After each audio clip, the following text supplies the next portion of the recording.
আজকে আমরা চলে এসেছি রাতে একটা ডিনার করতে। এই দোকানে ভিডিও আমরা আগেও করেছি। দোকানটার নাম হচ্ছে ব্যঞ্জন। এটা অতিথি যে হোটেলটা রয়েছে অতিথি হেরিটেজ, সে তার মধ্যে রেস্টুরেন্ট, ইনভিল রেস্টুরেন্ট ইন হাউস, নাম হচ্ছে ব্যঞ্জন। আমরা কি অর্ডার দিলাম আজকে খেতে?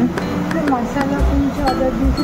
এর আগে এই দোকানটাতে বহুবার খেয়েছি আমরা, বেশ কয়েকবার খেয়েছি। এরা মশলা কুলচাটা সেরা ভালো করে, পুরীতে তো সেরা, একদম ভীষণ ভালো করে মশলা কুলচা। মশলা কুলচা একটা এমন একদম ভালো মশলা কুলচা মানে পেয়ে গেলে মানে আর কিছু লাগে না, সাইড ডিশ লাগে না, সাইড ডিশ ছাড়াও ওদের খেয়ে নেওয়া। মশলা কুলচা একটা অর্ডার দিয়েছি আর একটা চিকেন ভর্তা অর্ডার। চিকেন না, প্রাইসটা আমি একটু বলে দিচ্ছি। মশলা কুলচাটা হচ্ছে 60 করে পার পিস 60 করে, আর চিকেন ভর্তাটা 260। এখানে চিকেন এই মশলা কুলচাটা এতটাই ভালো, আপনি যদি শুধু সন্ধ্যেবেলা সব খেয়ে যান না দুটো, আপনার মনে থাকবে। দোকানটা মনে রাখবেন ব্যঞ্জন। যদি মনে করে বিকেলবেলা স্ন্যাক্স হিসাবে 2 কাপ 1 কাপ কফি আর একটা মশলা কুলচা খাবে, সেটাও খেতে পারে। খুবই ভালো টেস্টটা, মানে ভর্তার টেস্টটাও মানে ভালো। ভুড় করে একদম পুরো আমুল বাটারের গন্ধ বেরাচ্ছে, মানে আগেও তাই এখনও তাই, কোনো কোয়ালিটি পড়েনি। আমরা এই মশলা কুলচাটা খাবো বলে এই দোকানটাতে আসি। সাইড ডিশটা তো আমরা বারবার চেঞ্জ করি, কিন্তু মশলা কুলচাতে কিন্তু আমাদের কোনো চেঞ্জের গল্প নেই, একই থাকে আমাদের। আর এতটাই আমাদের এটা ফেভারিট আর কি এটা। আর দোকানটা দেখুন খুব ছিমছাম, খুব সুন্দর ইন হাউস রেস্টুরেন্ট, কারণ দাবার বোড়ে গুটি দিয়ে পুরো সাজানো চেয়ারগুলো, তো এলে খেতে পারে। সার্ভিস খুব ভালো আর অ্যাম্বিয়েন্সটাও খুব ভালো এখানে, কিন্তু একটু কস্টলি, এটা নিয়ে সন্দেহ নেই, ঠিক কথা, কিন্তু সার্ভিস আর অ্যাম্বিয়েন্স খুব ভালো, খাবারের কোয়ালিটি যথেষ্ট ভালো। তো আজকে আর ডেডিকেট কিছু করলাম না, হালকার ওপরটা করলাম, কারণ সারাদিন ঘুরে ঘুরে খুব টায়ার্ড।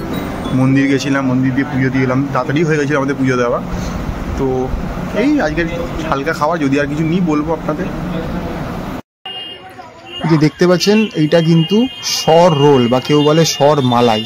মেনলি দুধটাকে অনেক জাল দিয়ে একটা সর তৈরি হয়, যেটা আর কি সেই দেখতে পাচ্ছেন এখানে দুধগুলো জাল দেওয়া হয়, যে দেখুন বিভিন্ন রকমভাবে চলছে। জাল দেওয়ার পরে সেই সরটাকে এরকম একটা পাতার উপর আর কি, শাল পাতার উপর লেয়ারিংয়ের পর লেয়ারিং করা হয়। তারপর এটা শুকিয়ে গেলে একটু শক্ত হয়ে গেলে এটাকে আস্তে আস্তে এরকমভাবে তুলে রোল করা হয়। এবং যেহেতু সরের মধ্যে কোনো মানে মিষ্টি একটা স্বাদ থাকে না, তাই এটাকে চিনি দিয়ে খেতে বলা হয়। কিন্তু আমরা বলেছি চিনি দেবেন না, আপনারা একটু এই যে দেখুন পাশের গামলায় রাখা রয়েছে রাবড়ি, তো বলছি একটু রাবড়ি দিয়ে দেবেন।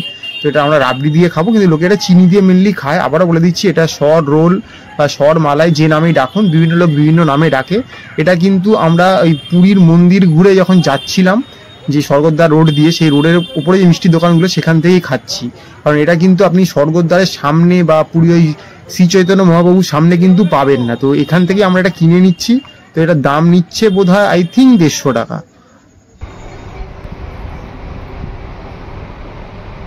এটা পুরীর একটা বিখ্যাত মিষ্টি, এটার নাম সরমালাই। এই যে আপনারা দেখলেন মিষ্টি কিভাবে জিনিসটা বানালো, পুরো একটা শাল পাতার মধ্যে একদম এ করে বানানো থাকে জিনিসটা। তারপরে ওটাকে এই সরমালাই মিষ্টিটা সাধারণত সব জায়গায় পাওয়া যায় না, বেসিক্যালি মন্দির চত্বরের কিছু জায়গায় পাওয়া যায়, আর ছোটখাটো মিষ্টির দোকান যেগুলো সেগুলো পাওয়া যায়। কিন্তু খুব বড় নাম করা এখানে বেশ কিছু রিনাউন্ড যেসব দোকানগুলো আছে, সেখানে কিন্তু এই মিষ্টিটা মানে আমরা অন্তত দেখতে পাই, পাওয়া যায় না।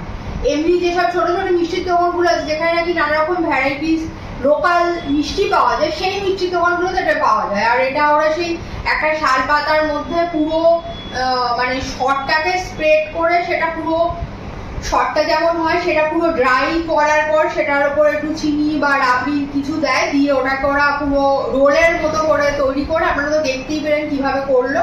তো আমার এখানে চিনি দিতে বলছিল, আমি চিনিটা দিতে বারণ করলাম, আমি বললাম রাবড়ি দিয়ে দিতে। তো রাবড়ি দিয়ে দিয়েছে, তো দিয়ে তারপরে কেটে কেটে পিস পিস মতো করে দিয়েছে।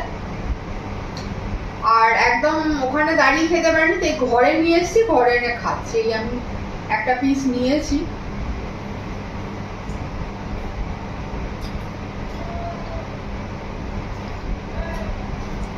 আমার মনে হয় রাবড়িটা দিয়ে খেতে বেশি ভালো লাগে, কারণ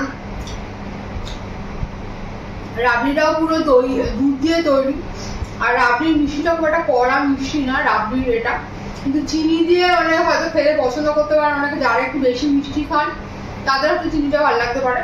কিন্তু আমি যেহেতু বেশি মিষ্টি খাই না, আর চিনিটা দাঁতের মধ্যে খুব লাগে, সেই জন্য আমি চিনিটা প্রেফার করি না। তো আমি ওই জন্য এই রাবড়ি দিয়ে নিয়ে এসছি।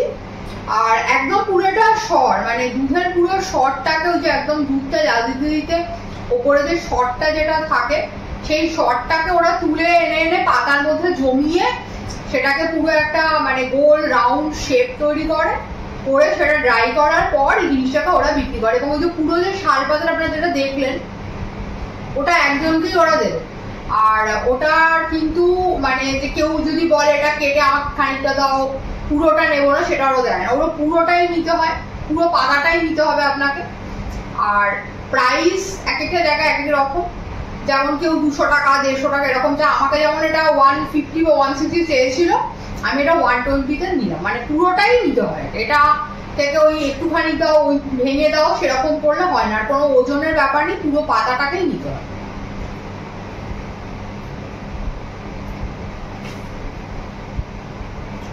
ভালো হয়ে যায়, মানে পুরো শর্ট তো আমার হাত পুরো তেল তেল করছে, দেখুন হাতে পুরো তেল হয়ে গেল, খুব ভালো খাবারটা।